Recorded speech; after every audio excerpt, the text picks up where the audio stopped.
Hi, my name is Jamie Morgan, and I'm here to share my story of recovery from morbid obesity with you today.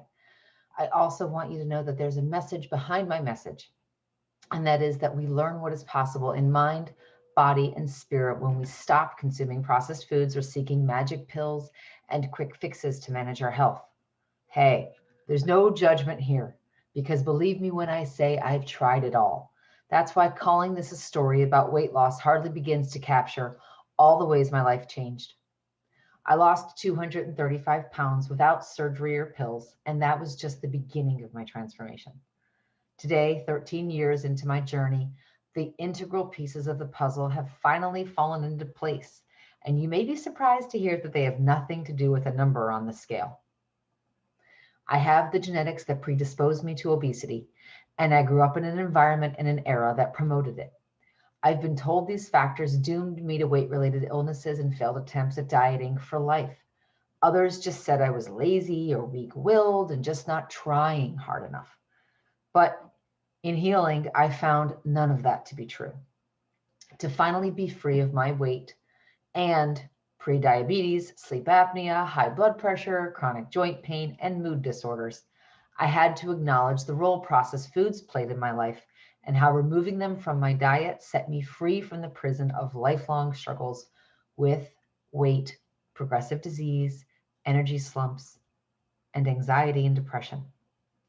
I was a happy child. I loved my family.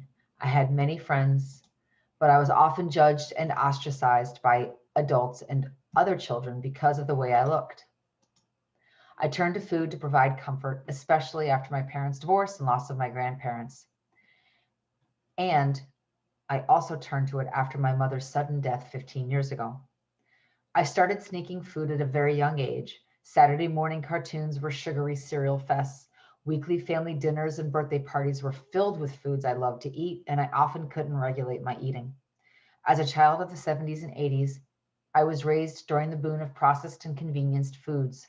The more sugary, fatty, processed, and packaged foods I consumed, the more I wanted to eat. Obesity is progressive, I learned, so my weight climbed with each passing year. I began overeating at a very young age. I was picky, so I chose cheeseburgers, french fries, pizza, and desserts over any fresh fruits or vegetables. My weight progressively climbed through the years, and formal interventions from well meaning doctors and counselors fell on deaf ears. I would just stare blankly at them when they'd say, just eat half your usual portion, or why don't you just eat when you're hungry, stop when you're full, and push away from the table? Don't they think if I could have done that, I would have? Limiting my food wasn't something I was naturally capable of, and it became even more challenging as I got older. As a teenager with a driver's license and a job, I sought my fast food fix on a regular basis. Drive-through meals were my norm, often twice per day. My days were filled with junk food snacks, calorie-dense restaurant meals, and multiple servings of sweets. Simply put, the drive to eat ruled my life.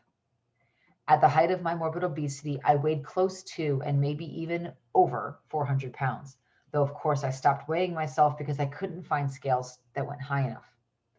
I knew if I didn't heal my body and mind and escape the prison of mood swings and food obsessed thoughts, that I wouldn't make it to my 40s. I also knew that sugary quick fixes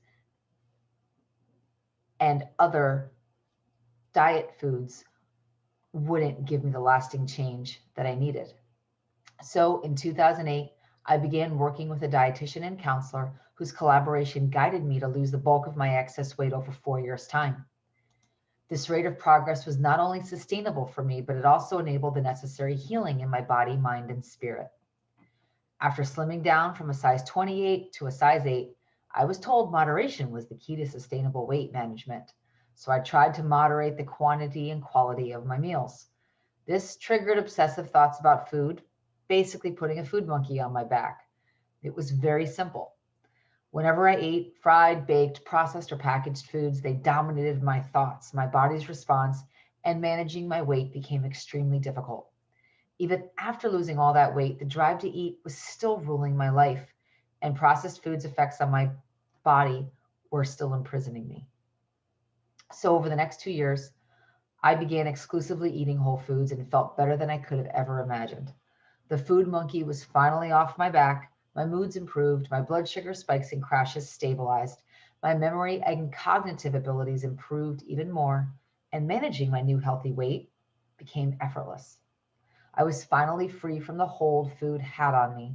I was also free from anxiety and depression and couldn't believe how positive, upbeat, and joyful I felt for no reason at all. In order to recover from obesity, I learned that no quick fixes or short term solutions will create lifelong, sustainable change. And that is exactly the way it should be. In recovery from obesity, slow and steady wins the race, and there is never a maintenance mode. Healing from this progressive disease takes years because every aspect of our lives, environments, and lifestyles must be rewired and reworked. But I assure you, it's possible and it's worth it. Thank you.